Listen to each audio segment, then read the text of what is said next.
Nyamutera ni kimwe mu biraro binini byubatswe ku muhanda Musanze Vunga. Mu biza byibasiye ikibaya cya Vunga mu mwaka wa 2020, icyo kiraro cyangijwe n'amazi maze mu kugisana cyubakirwa inkingi gifata. Abaturage bavuga ko muri Gicurasi iyo nkingi ariyo yabateje ibiza kuko yatangiriye ibyatemanywe n'amazi byose, maze umugezi ukuzura ukabiberaho batuye ukabasenyera. Ngivyo bintu nibwo bwa mbere bari babibonye. Mu myaka 65 maze ntuye ahangaha ntabwo nigeze mbona amazi yuzura hano muri iki kiraro ngo ayobe ajye mu muhanda, ajye mu mazu y'abaturage abangirize. Byaramanutse, bimanutse bigeze ahangaha bisanzemo iyi nkingi, aho kunyura mu nzira y'amazi ahubwo afata umuhanda amanuka asenya amazu yerekeza mu isoko mu Gashyushyu. Bashyiremo inkingi noneho amazi aruzura, azana ibiti, azana n'ibyatsi, arafunga, amaze gufunga amazi asubira inyuma, araza ahita asenyera abaturage. Yahagamye muri iyo nkingi, ubundi birafunga, amazi na bya bisuri byose birayoba binyura hatariho, ariko ntago byasayishaga ngo bije no mu mazu y'abaturage.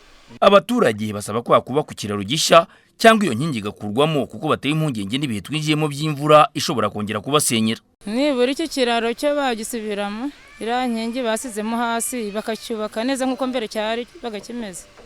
Ikifuzo nyamukuru twifuza ni uko bakubaka iki kiraro mu buryo burambye. Biratubangamiye twese rwose.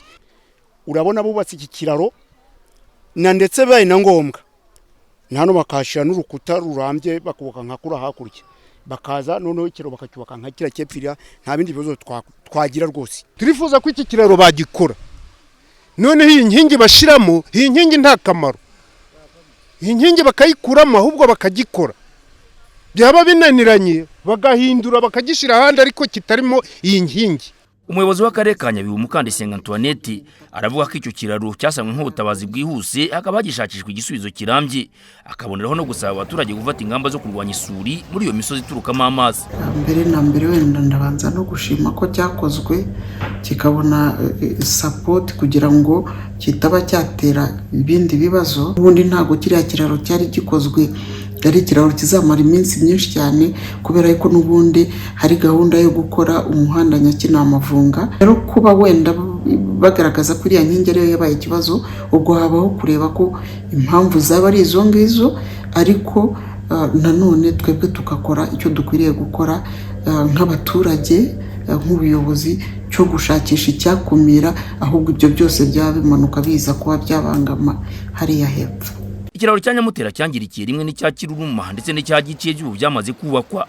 Ikorwa ryacyo ku buryo burambye zaba igisubizo ku buhahirane, kuko igihe cyose iyo kigize ikibazo ubuhahirane burahagarara mu gice cya Vunga gihuriweho n'intara y'Amajyaruguru, Amajyepfo ndetse n'Iburengerazuba. Tuyishime Jado Fils mu karere ka Nyabihu.